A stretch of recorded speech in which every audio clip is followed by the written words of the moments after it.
Hello and welcome to Let's Play MegamanX Part 3, and today we're taking on... What are we taking on? Launch Octopus. Alright, now, this is the token water level of Mega Man spheres. For X anyway. And, yeah, this level's not too bad. Yeah, what is there to say about it? I don't know, we'll find out. Right, these guys are annoying. They take a lot of shots. Actually, you can take advantage of Storm Tornado, like I am here, and there you go. It takes out like pretty much everything within like a second. It just does continuous damage. It's pretty amazing. I don't show off that many of the powers during the initial stages, but I do end up using most or all of them before the LP's done, so not to worry if you're curious. You've never played this game before, never seen it before, and yeah, and you're curious, well, there you go. So this mini boss is nothing special. He fires, you know, those missile things. I don't know what you call those, but you can shoot those out with the Storm Tornado. These guys suck you in, and once you're inside them, if you don't kill them fast enough, they start doing damage to you over time. It's not that much damage. The big difference between the yellow mini-boss and this red one is this guy can suck and blow. Trollolol. But also, those are instant kill spikes down there, so you gotta watch. But otherwise, this guy's pretty basic. I'm just using Storm Tornado. But I'm pretty sure that Mega Buster would do more damage. I don't know. We'll never know. Or you can test it out yourself. You can buy this game on the Wii Virtual Console. You can get the PSP version. That's a good one. You could probably find the PS2 or GameCube collection, the anniversary collections, at a Rock Shop.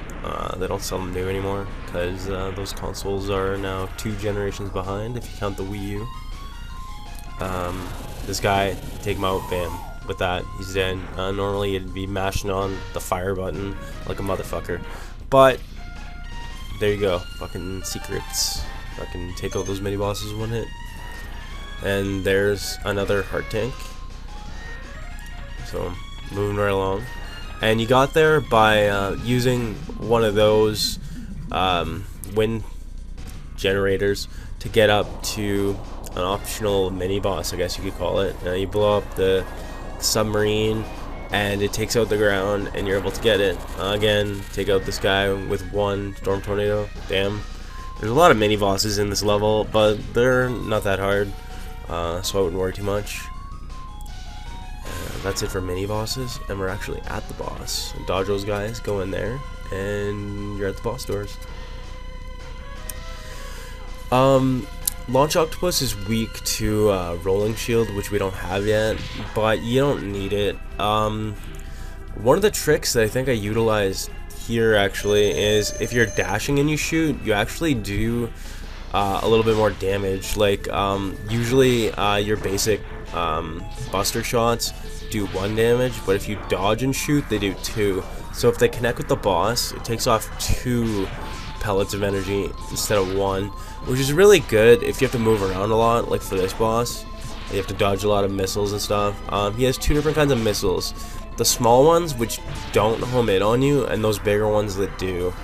The smaller ones shoot out in like a set pattern, and the homing ones home in on you. That's pretty much it. He has that tornado attack where he tries to suck you in, and then I don't actually know if he just hurts you because he touches you, or if he grabs you and starts sucking your life like he did in the Game Boy Color version. I don't know, because I don't get hit by it because I have the leg upgrades that allow you to dash away from it, which are pretty integral to this boss, if I do say so myself. But like the other bosses, he's pretty much a joke. Again, I grew up in this game. Get the homing torpedo. That's some English, I guess, for you. So yeah, you get a homing torpedo. It's an okay attack.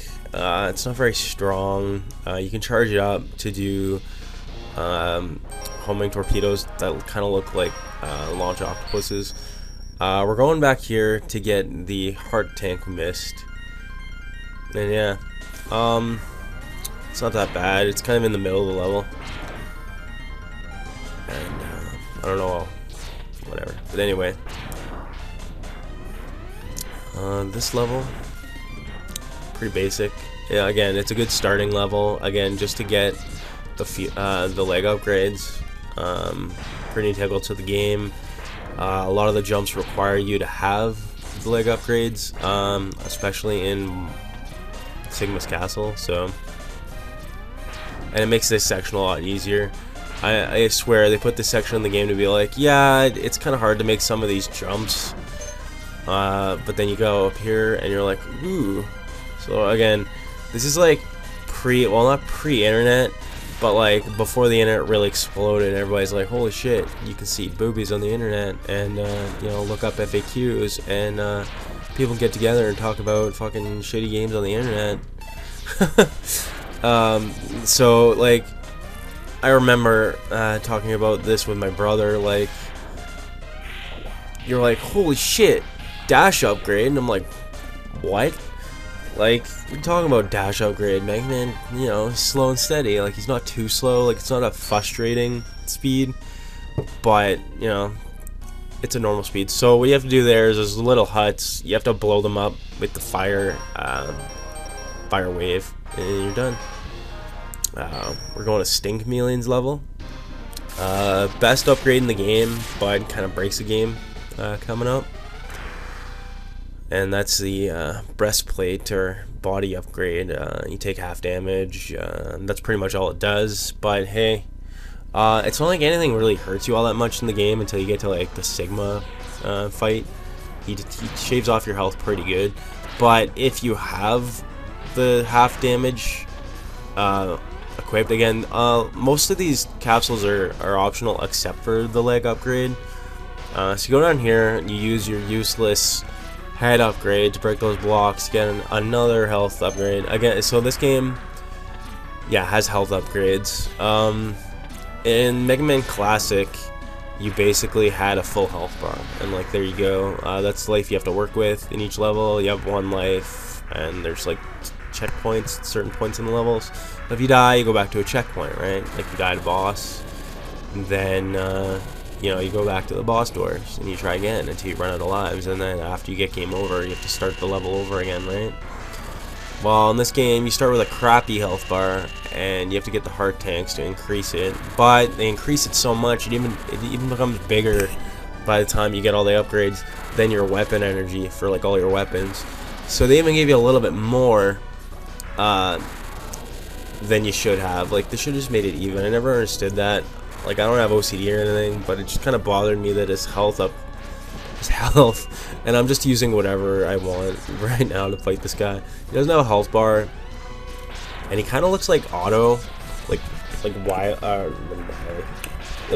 upgraded Auto to fight X to protect this capsule from like bad guys or something. But like, why didn't he post a robot at like every capsule then to test Mega Man or to stop people from getting it? Because it doesn't appear until after you kill it. It kind of has Auto's you know, color scheme and everything. Obviously not his head. So who knows? It might be an Auto cameo. Might not be. I don't know. I'm not Dr. Light. But there you go. That's what some people speculate though. And here we go. The last light upgrade. This capsule contains a new type of body armor. Well, it can't be that new if it's 100 years old. It will reduce damage to your systems by 50%. Okay. Done. That's all he has to say to you. He doesn't have to say, my boy, it's great to see that you're alive and well in the future. How's it going? Because if you read the Archie Mega Man comics, he considers Roll, Proto Man, and Rock to be like sons and a daughter to him, and that's why he makes them children. I'm guessing because he was too busy, you know, making robots to find love, or maybe he's got lazy swimmers in his balls. Who knows?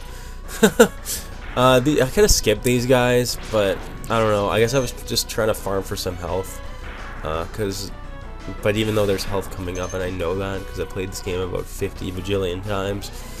But there you go. Those woodpecker enemies, don't even bother with them. They just like, they pull robot worms out of robot trees, and they do like very little damage to you. It doesn't even make sense. Like, why do you need robot bugs and robot birds?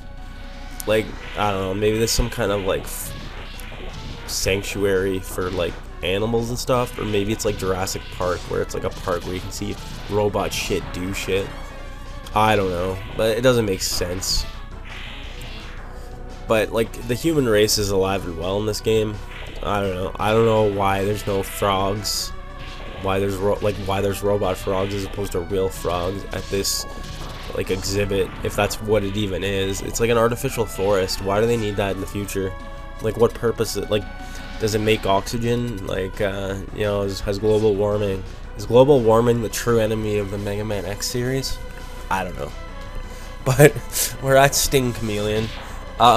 He's kind of a joke. Especially when you have the 50, you know, the half damage upgrade. He can't really hurt you like that well.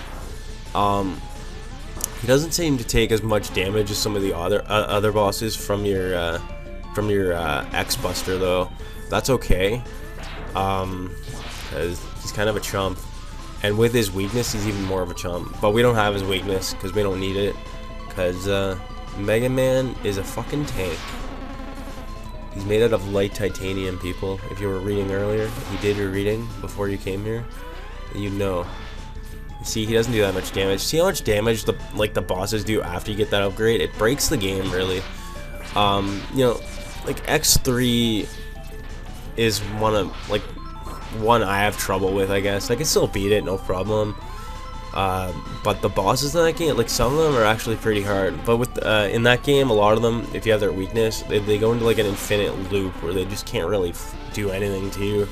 So in that respect, they made the bosses harder, but they also gave the option, like, oh, in a pinch, you know, use his weakness, and he'll just keep doing the same thing over and over again, making him easy to dodge. You know, that's the one thing. Like, it's one thing to have a weakness, you know, for the bosses, but it's another thing to be like, yeah, it like completely cripples them and changes his attack pattern to like better suit you. Whereas, you know, if you use his weakness, he shouldn't pull any punches.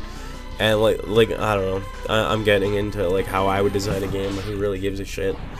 But I'm just saying, like, if you use, like, if I used his weakness, like, this guy's a prime example in this game.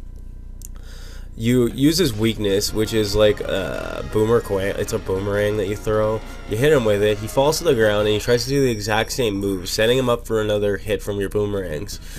If you time it exactly right, he can't even get an attack in. So, and we get the chameleon sting, which is one of the more useful items in this game. When you charge it up, see, it just does a basic like 3-way attack there. But when you charge it up, it actually it basically turns you into a chameleon. But basically, you can walk through any enemy fire or any enemy. So there's some sections later where I use it to get past just cluster fucks of enemies. But anyways, kids, that's part 3 for today, and we'll see you again in part 4. Thanks a lot.